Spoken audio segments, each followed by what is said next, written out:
87 KTM 500 MX SM Hill Climb Sprint Conversion Part 2.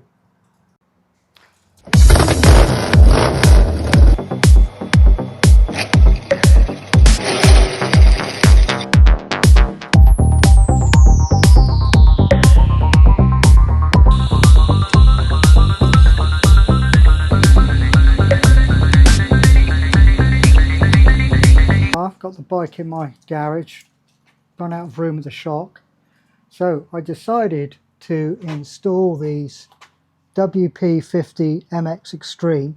These were going to be my MX shocks, but then because I made a mistake with buying Husqvarna forks, which I thought were WPs but actually Mazzocchi Shiva, I ended up shortening these forks.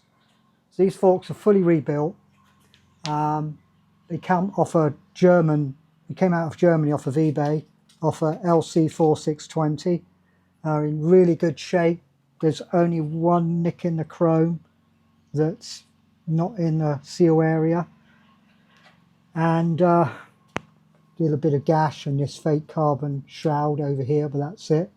So totally rebuilt, and I've got 50mm spacers in the damper cartridges. Sorry I didn't take any photographs of the rebuild of it, but they're in immaculate condition. So you've got to take the cartridges out. So that's an inner rod and the hydraulic piece inside, and you have to take them apart, and then you put a spacer under the top hat of the piston rod, and by whatever space you want to shorten it, and that will shorten the distance from the top point down to the bottom. And you have to correspondingly shorten the spring spacer the same amount, unless you want to play around with spring preload. So I kept everything the same because a 620 is a heavier bike than this, and I needed increased spring rate, and with 15 weight oil in them, there should be plenty of range to get the spring rates right on it.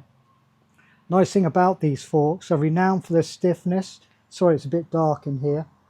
And they're renowned for their tunability.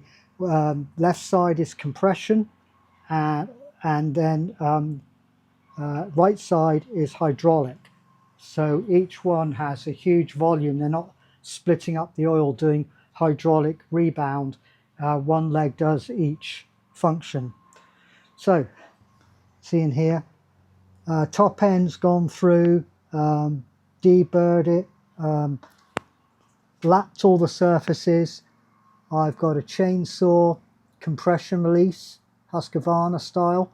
Hopefully will ease it starting. I did try to start it, but it was ridiculous, and when I took the head off, it turned out that it had only 0.8 of a millimeter squish, which is absolute the minimum you can have, and is way too much. Not only is it too much squish, but it also increases the compression. So I've gone on the top end of it, which is 1.5 millimeter. Obviously that's done by using thicker base gaskets to raise the cylinder, and combined with that and the compression release, although it's not going to be easy to kick over, it wanted to go, but this should really make the difference. So my wheels are in, going through that. This was quite a pain here, doing the wheels on, because most bikes I've converted, the centre of the crankcase is the centre of the frame, but not on this KTM. So this parting line, on most two-strokes, it's right in the middle. But KTM's actually got the engine offset 10 mil to this left-hand side. Then also, this top tube here, normally that's dead in line, but it slowly kicks over to the shock absorber, so that's not in line. So I'm always fastidious about getting the wheels in line, so these pure line of sight's not going to work. So what I've done is I'm about half a mil out. Well, here it's a bit hard to see. Half a mil's nothing, but I can put a hardened shim in between her bearing, or increase the length of that spacer by remaking it, one or the other, and equalize that. But then this is my straight edge, and I used the straight edge against the rear wheel, squared that up against the front, and then measured the offset side to side, split the difference, and that's your wheel offset. So rear wheel is probably a millimetre out, but I'm not going to worry about that. That's so close, and it's a fat tyre anyway, not going to make any difference. So got my wheel in. The brake disc is 40mm bigger diameter than the original, so in here it's hard to see, but I've made up it's in 4130 chromoly. It's steel, welded steel spacer bracket, and although you can't see it in there, you'll be able to see it on the front one. Because the bolt holes are not symmetrical, you can see the scallop I've got on that one there, although it's not really needed because it's got spacers behind it. But that steel one had to have the same curvature in there, and easy way to do it was to put welding wire on the outside and get the, with the wheel set up on a bench, and with the pads in, pack it out, and then put the caliper in, and then make up a template to mimic that spacer difference. That's what I've done. So that's I had to put another spacer behind the disc because the spokes are very, very clear, close to the back. But now that runs free and clear. So the wheels are running fine, chain alignment's fine. It's a 160 rain tyre, but it can be used on the road. It is a DOT legal tyre. I've got a matching one coming for the front, and I think with the silver finish anodized hubs and wheels, it looks really period for a 90s supermoto. On the pipe, I sanded it with paint removal disc, 115mm on an angle grinder, and a combination of air file, sandpaper, and scotch pad. Cleaned all that up. It's got a coat of high temperature clear on it. The other thing I got is Boyson rad valve. Of course, they do not make a rubber that goes from 46 spigot to a 52. I've looked everywhere. It's the same as a VM44 Mikuni, that body size on the Bing. So I'm going to have to use two rubber silicone, fluorosilicone, which is petrol resistant hoses to make basically my own step adapter, because I will change this carb for a 41 kpw, KWP, KN carb, but I'm spending a lot of money on the bike at the moment, and also this carb's supposed to run, so I don't want too many different changes at the same time when I first go to start it. So I got a billet cover for that, but I haven't put it on at the moment. So I'll have that carb on. Got a 15 tooth here. That will reduce the torque angle effect. There's a whole thing with the supermotos. You need to lower it to be able to gain traction and reduce wheelie, because although people think wheelies are really fun, they limit the maximum acceleration you can get out the bike. So you need to have a combination of lowered suspension. You've got the 17-inch wheels, will lower the ride height, and it will get to the point where, of course, you're never going to eliminate wheelie, but you get it to a manageable point. Well, you eliminate it if you make it a drag bike, but that's a whole different thing. So shock is out being rebuilt, so I can't take it off the stand and roll it outside. I raised the rear wheel, the 50mm, and then measured the center to center length to see how much shorter the shock needs to be. Turns out it needs a 10mm spacer inside to shorten it.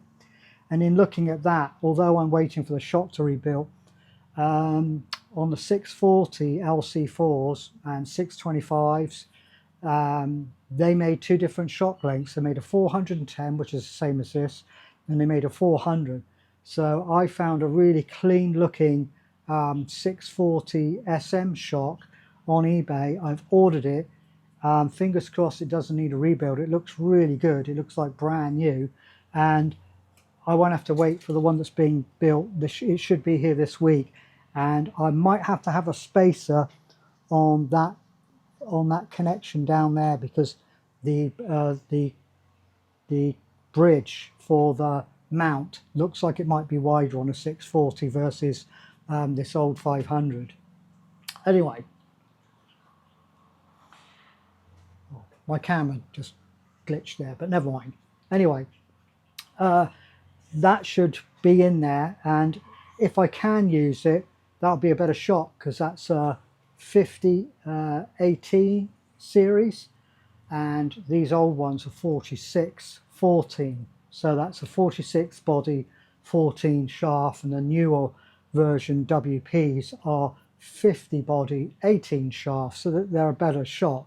So if that will fit in, I'll have actually wasted my money rebuilding that shock and having it made shorter, but I really can't stop that process at the moment, so I'll have to live with it. But all this linkage in here needs rebuilding. I got play in the swinging arm, and unfortunately I didn't order those hardened steel bushes from Andre in Austria, so there will be something I'll have to address later on. But you can see it's taken shape. I've got my KTM low pro pattern domino fat bars. All the controls are on there. SM plastic, later model KTM Polysport number plate. Had to make a little Z bracket to make those pins go in.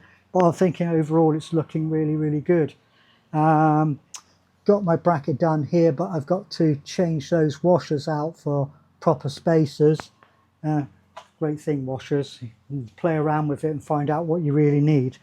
But you can see it's really taken shape. Got a new gear shift lever from Andre, and on the pegs, well, I still, although certain model KTM and steel framed Yamaha are supposed to be the same, I cannot conclusively find out what they are.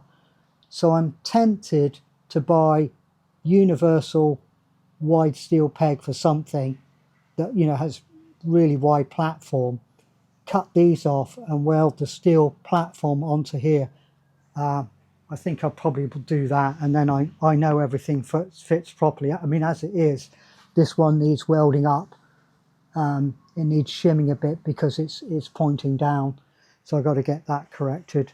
But anyway, you can see it taking shape, so it won't be long. There's a Sammy Miller show coming up, a two-stroke day, and oh, forgot to mention, aluminium tank is on its way from Italy.